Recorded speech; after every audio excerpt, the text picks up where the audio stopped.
Hi ನಮಸ್ತೆ ಎಲ್ಲರೂ ಹೇಗಿದ್ದೀರಾ? ನಾನಿವತ್ತೊಂದು ಒಳ್ಳೆಯ ರೆಸಿಪಿ ಬಂದಿದ್ದೀನಿ ನಿಮ್ಮ ಜೊತೆ ಶೇರ್ ಮಾಡ್ಕೊಳ್ಳಿಕ್ಕೆ. ಇದು ಚಿಕನ್ ಕರಿ ನನ್ನ ರೀತಿಯಲ್ಲಿ ನಾನು ಮಾಡಿದ್ದೀನಿ. ನಾನು ಇದಕ್ಕೆ ಒಂದು ಮುಕ್ಕಾಲು ಕೆ ಜಿಯಷ್ಟು ಚಿಕನ್ ತಗೊಂಡಿದ್ದೀನಿ. ಇದಕ್ಕೆ ಉಪ್ಪು ಮತ್ತು ಚಿಲ್ಲಿ ಪೌಡರ್ ಹಾಕಿ ಮಿಕ್ಸ್ ಮಾಡಿ ಇದನ್ನು ಇಟ್ಕೊಳ್ತೀನಿ. ಇದು ಒಂದು ಅರ್ಧ ಗಂಟೆ ಇಟ್ಟಿರ್ತೀನಿ. ಅರ್ಧ ಗಂಟೆ ಅಥವಾ 15 ಮಿನಿಟ್ಸ್ ಈ ರೀತಿ ಇಡಬೇಕು. ಮಿಕ್ಸ್ ಮಾಡಿ ಇದನ್ನು ಸೈಡಿಗೆ ಇಟ್ಕೊಳ್ತೀನಿ. ಇದಕ್ಕೆ ಒಂದು ಮಸಾಲೆಗೆ 1-2 ಟೊಮೊಟೊ ಮತ್ತು ಸ್ವಲ್ಪ ಒಂದು ಕಾಯಿ ತುರಿ, ಒಂದು ಹಿಡಿಯಷ್ಟು ಕಾಯಿ ತುರಿ ಹಾಕಿ ಅದನ್ನು ನುಣ್ಣಗೆ ಪೇಸ್ಟ್ ಮಾಡಿ ಸೈಡಲ್ಲಿ ಇಟ್ಕೊಳ್ತೀನಿ.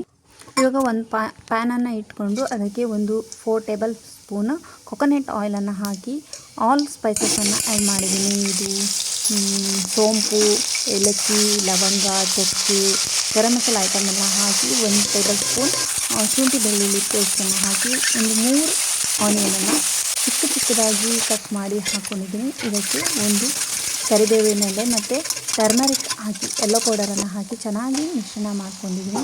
ಇದಕ್ಕೆ ಇವಾಗ ನಾವು ಮ್ಯಾಗ್ನೇಟ್ ಮಾಡ್ಕೊಂಡಿರುವ ಚಿಕನನ್ನು ಹಾಕಿ ಒಂದು 5 ಮಿನಿಟ್ ಲಿಡ್ ಕ್ಲೋಸ್ ಮಾಡಿ ಬೇಯಿಸ್ಕೊಳ್ತಾ ಇದ್ದೀನಿ.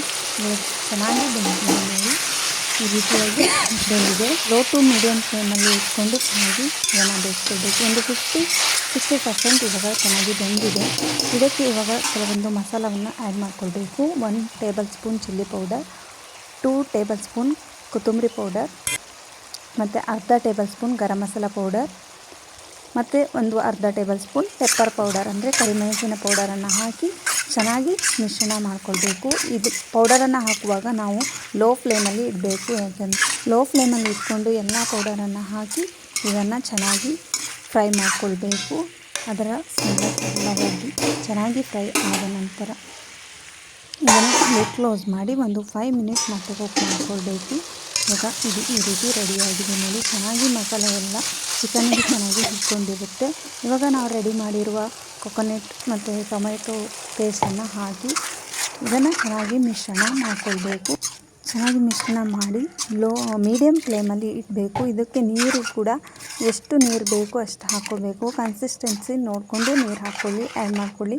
ತೀರಾ ತೆಳುವಾಗಿ ಬೇಡ, ತೀರಾ ಗಟ್ಟಿಯಾಗಿ ಕೂಡ ಬೇಡ, ಮೀಡಿಯಮ್ ಆಗಿ ಇಟ್ಕೊಂಡು ಇದನ್ನು ಕುದಿಲಿಕ್ಕೆ ಬಿಡಿ. ಇವಾಗ ಚೆನ್ನಾಗಿ ಕುದೀತಾ ಇದೆ ನೋಡಿ, ಇಷ್ಟು ಚೆನ್ನಾಗಿ ಕುದ್ದು ಬರ್ತಾ ಇದೆ. ಇವಾಗ ಇದನ್ನು ಲಿಡ್ ಕ್ಲೋಸ್ ಮಾಡಿ 5 ಮಿನಿಟ್ಸ್ ಆದಮೇಲೆ ಮತ್ತೆ ಚೆಲ್ತಿ ನೋಡಿ. ಇವಾಗ ಚೆನ್ನಾಗಿ ರೆಡಿ ಆಗಿದೆ ಇದು ಚಿಕನ್ನು. ಇವಾಗ ಲಾಸ್ಟಲ್ಲಿ ನಾವು ಸ್ವಲ್ಪ ಕೊತ್ತಂಬರಿ ಸೊಪ್ಪನ್ನು ಹಾಕಿ ಚೆನ್ನಾಗಿ ಒಂದು ಮಿಶ್ರಣ ಮಾಡ್ಕೋಬೇಕು.